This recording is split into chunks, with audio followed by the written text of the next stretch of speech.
Hello friends, আজকের এই কেকটা আমাকে অনেক দূর থেকে একজন অর্ডার করেছিল, হুগলি থেকে। আমাদের এখানে এগ্রিকালচার কলেজ আছে, সেখানেই ও একজন পড়াশোনা করে, তার জন্য এই কেকটা অর্ডার করেছিল। আমাদের বালুঘাট থেকে এই জায়গাটা ছিল একটু দূরেই, 20-25 মিনিটের মতো লাগে। কেকটা ডেলিভারি দিতে হবে সন্ধ্যে 6:30টার মধ্যে। তো আমরা তাড়াতাড়ি করে এখন শীতকাল, খুব তাড়াতাড়ি অন্ধকার হয়ে যায়, চারিদিকে অন্ধকার। অন্ধকারের মধ্যে যেটুকু ভিডিও করতে পেরেছি ওটুকুই করে তোমাদেরকে দেখা। এবার চলো কেক ডেকোরেশনে চলে যাই। এটা ছিল চকলেট কেকের লেয়ারগুলো সুন্দর করে কেটে নেবার পরে ক্রিম লাগিয়ে চকলেট দিয়ে সুন্দর করে এবারে ফিনিশিং করে। কেকের অর্ডারটা অনেকটা দেরিতে এসেছিল, আমার কাছে একদম হাতে টাইম ছিল না, খুব তাড়াতাড়ি কেকটা বানিয়েছিলাম। আর কেকের মধ্যে ফন্ডেন্টের ওয়ার্ক আছে, তো ফন্ডেন্ট ওয়ার্কগুলো তোমাদেরকে আমি দেখাতে পারলাম না। টাইম মতো বানিয়ে ডেলিভারি তো করতে হবে, সেই জন্য এইসব আমি আর দেখাতে পারলাম না তোমাদের। কেকের ডিজাইন নিয়ে ওরা আমাকে কিছু বলেনি, যেহেতু ও এগ্রিকালচার নিয়ে পড়াশোনা করছে, তো আমি একটা এরকম ডিজাইন সিলেক্ট করে আমি এখানে ফন্ডেন্ট ওয়ার্কগুলো করেছি। ফন্ডেন্ট ওয়ার্কের মধ্যে এখানে বাঁধাকপি বানিয়েছি, বাঁধাকপিটা লাইন করে বসিয়ে দিয়েছি।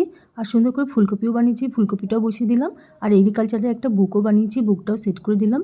আর এদিকে টমেটো, গাজর, ভুট্টা, বেগুন এসবও সেট করে দিলাম। এবার নিয়ে নিয়েছি সুন্দর দেখে একটা বার্থডে স্টিকার, বার্থডে স্টিকারটাও কেকের উপরে লাগিয়ে দিলাম। কেকটা দেখতে কিন্তু সত্যি সত্যি খুব দারুণ হয়েছিল, আমার তো খুব ভালো লেগেছে। আশা করি ভিডিওটা তোমাদেরও ভালো লাগবে। আর ভালো লাগলে, যা আমি প্রতিদিনই বলি, লাইক কমেন্ট শেয়ার করো। Thank you.